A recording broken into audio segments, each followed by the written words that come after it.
Hello chào mọi người nha, chào chính mình, tại mình Lim Trần đây. Hôm nay sẽ tiếp tục chơi Left 4 Dead các bạn. Hôm nay sẽ tiếp tục sẽ chiến dịch Gascon Red gì đó mắt Rare Rát rồi. con Rat Rát chứ không phải là cát. Rát câu xa.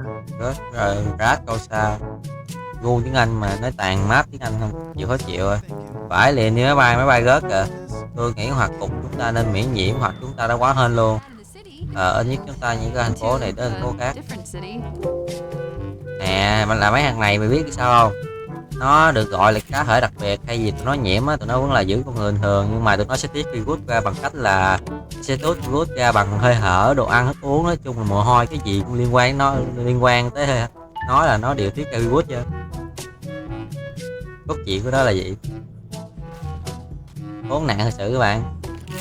Là ví dụ như là các bạn không bị nhiễm á, rồi các bạn đứng gần mình á, mặc dù không làm nha, các bạn cũng sẽ bị nhiễm cho, tại vì các bạn đang hít thở chung với mình, nó ná gì á, mà các bạn chạm như mình cái mồ hôi nó ra nó cũng sẽ có virus.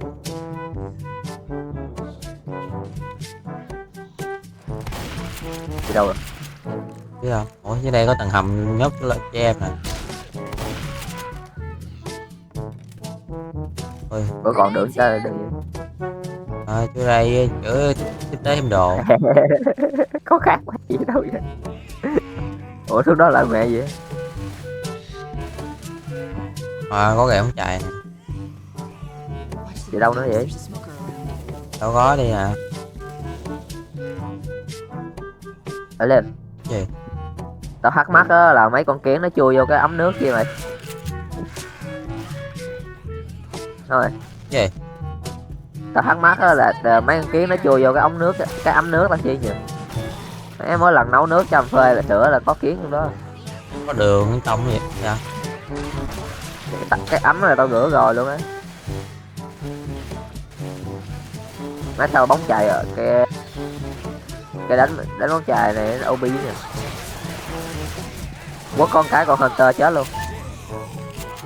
Vũ khí ăn chiến nào trả một hit chết luôn ba. Trời.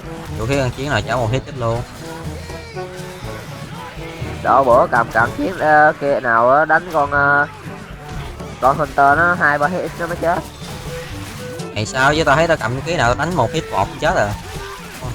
Con hút con hút kia tao đánh một hit luôn cũng chết nữa. Hay là do đánh hụt nhỉ? Trời, lấy dịch mặt của Boomer. Có gì trong nhà kho không? Ủa mày có cài mod katana vô Không. Mày có đi nào đây?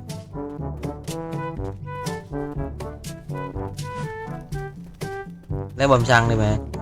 Chứ cái chiếc dịch thấy đéo hiệu quả. Phải liền đi ngang qua hùng xăng bốc cháy nữa.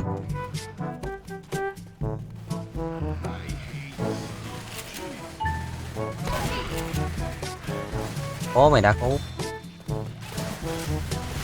gì vậy? Tự nhiên tao bắn con zombie kia nó phát nổ mày. Hay zombie tự động tông xe cái gục. Ôi phải liền tự động tông xe chết luôn kìa. Gì? Zombie á tự động tông vô xe cái chết luôn. Đéo thế nào mà game nó cho một cái map 2 chương mà dễ để có vậy được. Cái map này thì tụi mình coi nó có 2 chương á bạn, thì mình cũng đéo tin cái bán nghi là thế là lý do sao mà map rồi chỉ có 2 chương, không lẽ dễ thế được. Này quay lại mà. Đâu qua coi chừng khác á. Nó vừa nhào ra có con Hunter ở đây.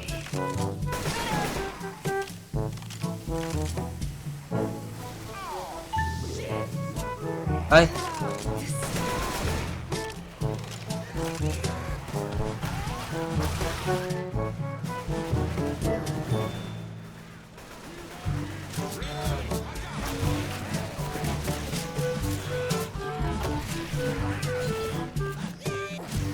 còn lấy súng này phải đi hẳn vô. Nãy tao đi để ui vòng. Đi hẳn bên trái nè ba ơi. Nãy tao đi qua phải.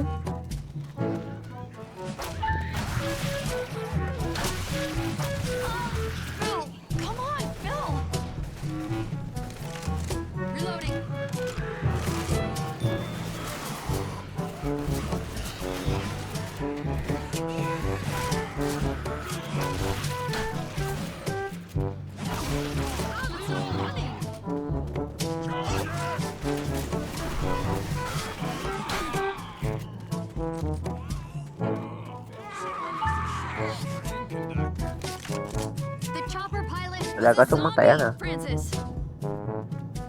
Nó gần như phế lắm gì nè.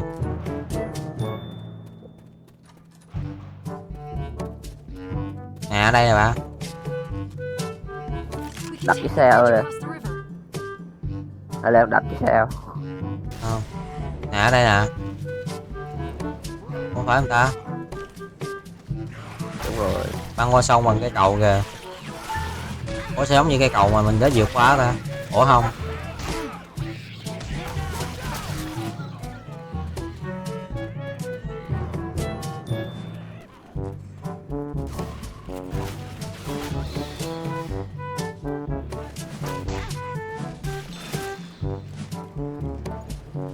Có gì chết tuổi đi.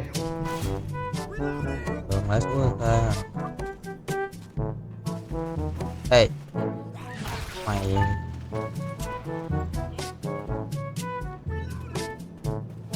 Rồi.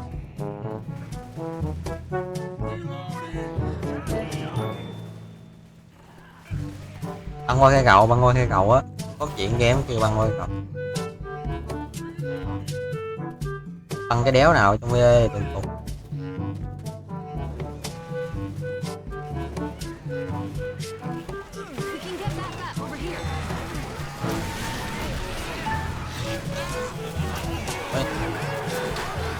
Ô phát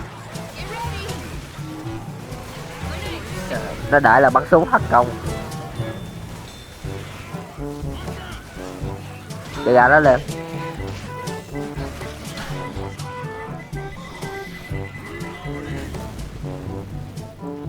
Ôi trời làm mới đi.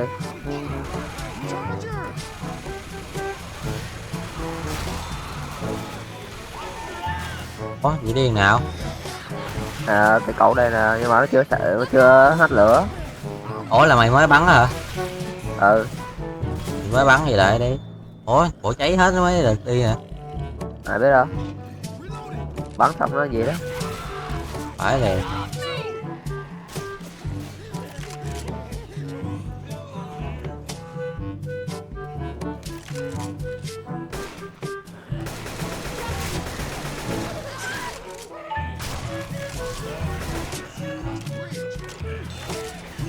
Bị hai con nắt một lúc luôn.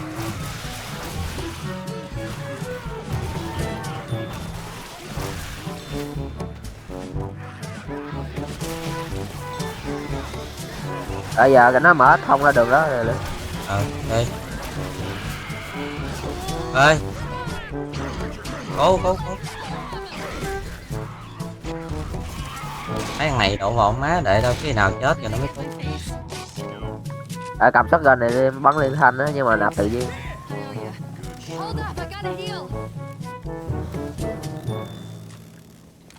Rồi qua cầu rút giá.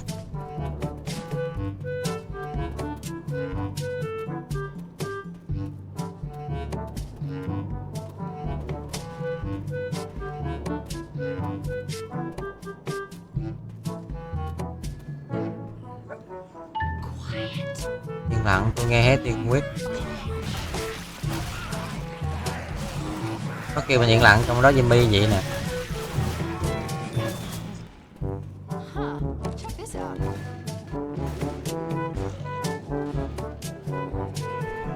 Có điền nào đây?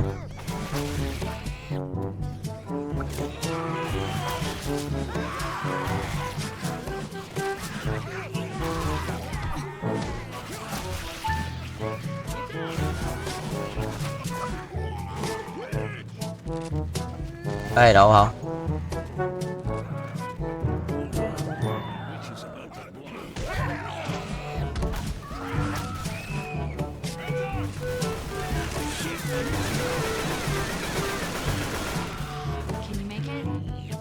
Có ơn vậy nữa không? Tôi ổn.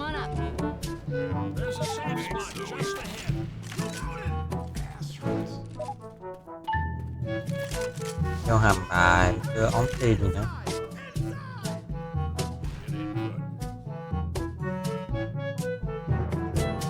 Hồi chết phải. Nếu mà ngắn quá thì đã vì chơi lung quay tiếp theo. Còn thôi, ví dụ như được thì kết thúc luôn rồi, kiểu như chơi cho trường thôi. đợi đi, chương còn dài chứ còn ngắn chứ ngắn. Coi chương này có 2 chương tao mày chơi được bao lâu?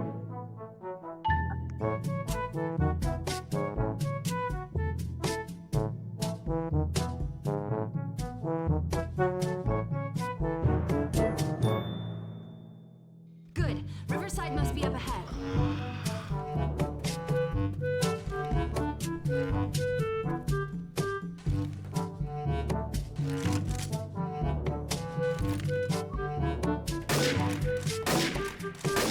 Nhưng mà cầm súng ngắm này đem bắn cũng là một ý định tồi.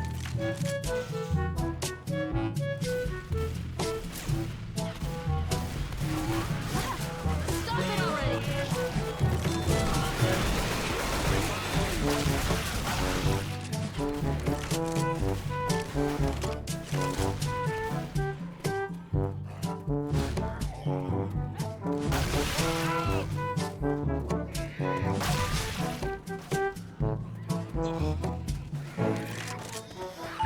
Trời ơi hết đạn.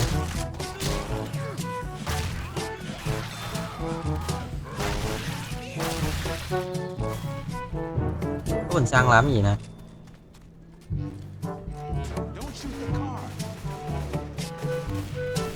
Here they come. Để cầm xong má được mấy đứa nào bắn rồi bơm đi. Có bình xăng đây nè, thằng nào bắn à? Weapons here. Rồi hai giờ bị đánh nhau rồi.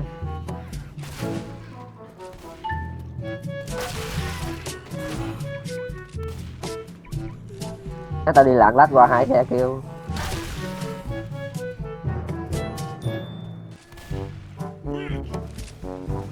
Quyết.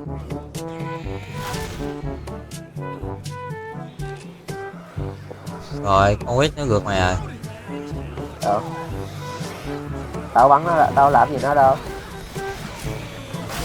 Tao đi sửa con nó hả? À không, cái nhạc này là của đại dịch zombie. Con Quyết nó dẫn đó kìa. Đâu có đâu, mày thấy mày không, mày không bật vào đề á. Nó để Quyết đang điên loạn là có nghĩa thằng nào đi lại gần nữa là nó sẽ gượt. Đâu kìa, nó dám ngồi kiểu anh nghĩ hả?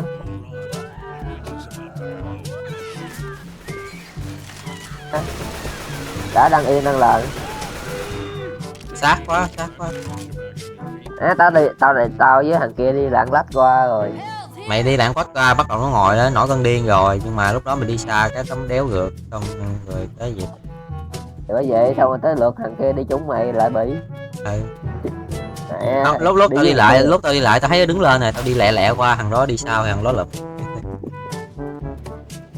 ủa tao thấy nó ngồi lên nghỉ mà chứ có đứng đâu. Ngồi xong rồi ông tao vừa đi qua là tao thấy nó đứng lên rồi.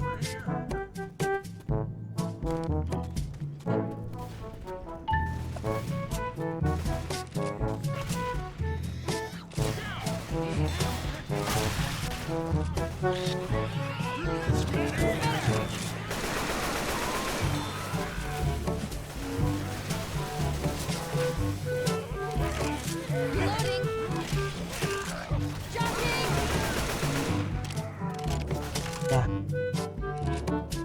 Bạn đã giải cứu Nekochino.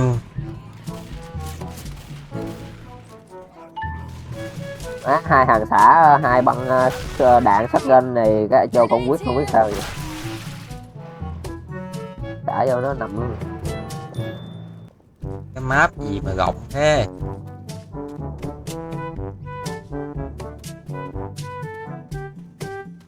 Ủa không lẽ này là 2 chương dễ nhất mà tao từng chơi. Over that truck. Lên khỏi chiếc xe tải đó. À ví dụ để biết đường đi là có Use your first aid kit. thôi nào dùng túi của Hương đi. Mọi người qua bãi cái xe.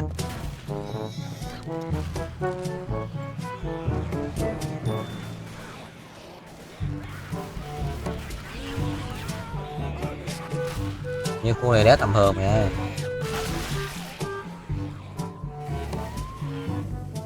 Có chảo, có ôm xăng nè. Rồi kích hoạt cái gì đây?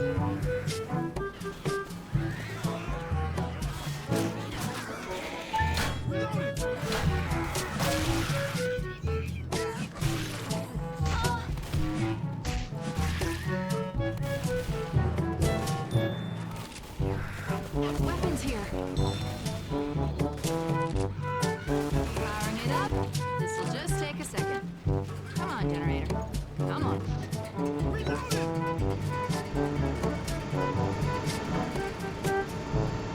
Máy phát động cố hữu gì nè.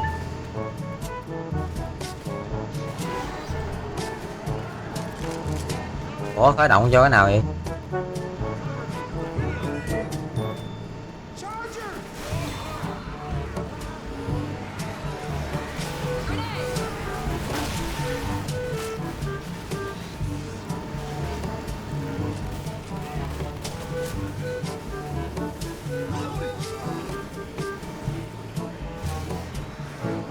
Ơi mẹ, thằng nào chữa cháy vậy? Trời, Thằng nào gây cháy vậy? tao luyện bom xăng á cho nó đi để đi vô được. Ở ngoài đó có mấy bình băng gạc á. Ở dưới đó rồi. Ừ, Lên cái máy có còn hai băng gạc rồi. thấy tao đang có rồi. Ủa nó khởi động phát điện chỗ nào rồi?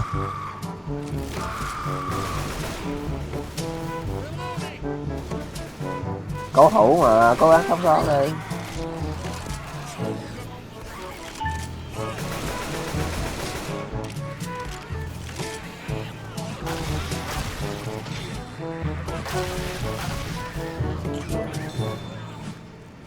Thôi để tao hồi máu nè. Watch my back, please.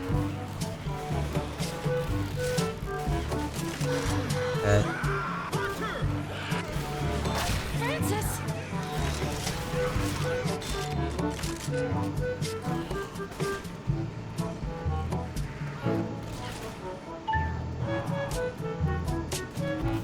Tăng kìa.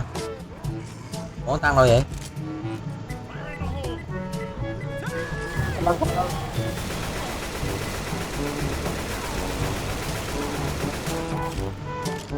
Ra đây Rồi ra. nó né lại. Ôi ôi. À tao né cho nó rồi á.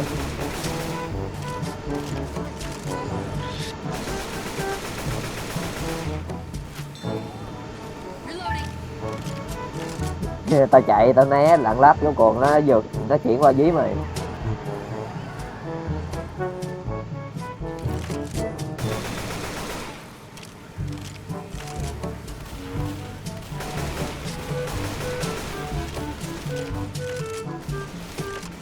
Reloading. Đâu có trái bom ACF nào lại chọi lúc nào chọi vậy?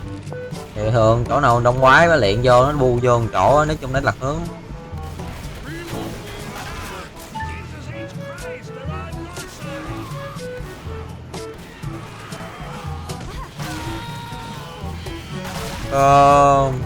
Ủa Reloading.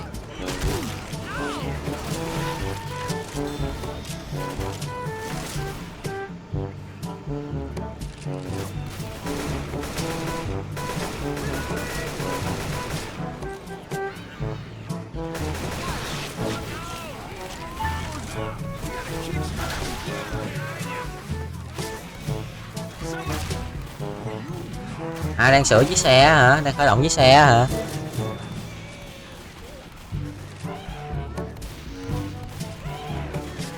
Ê, khởi động lại hả?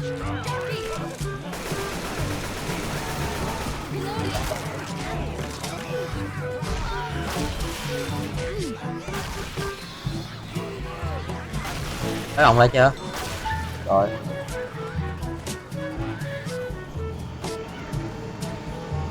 Vậy ha, tôi nghĩ chắc chắn sẽ có thêm cô tăng nữa. Dạ.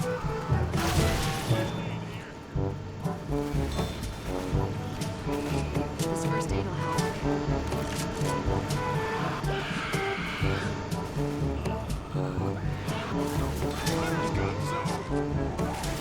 Biết ngay mà.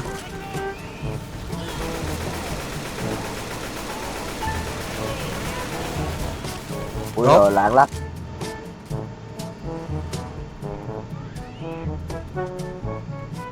Canh chừng Đang biết hạ xe xuống.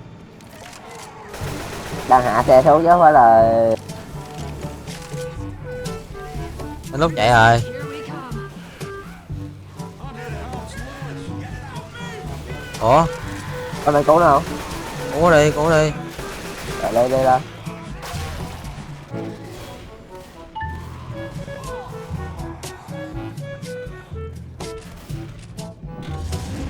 Ồ, Sao dễ thế nè.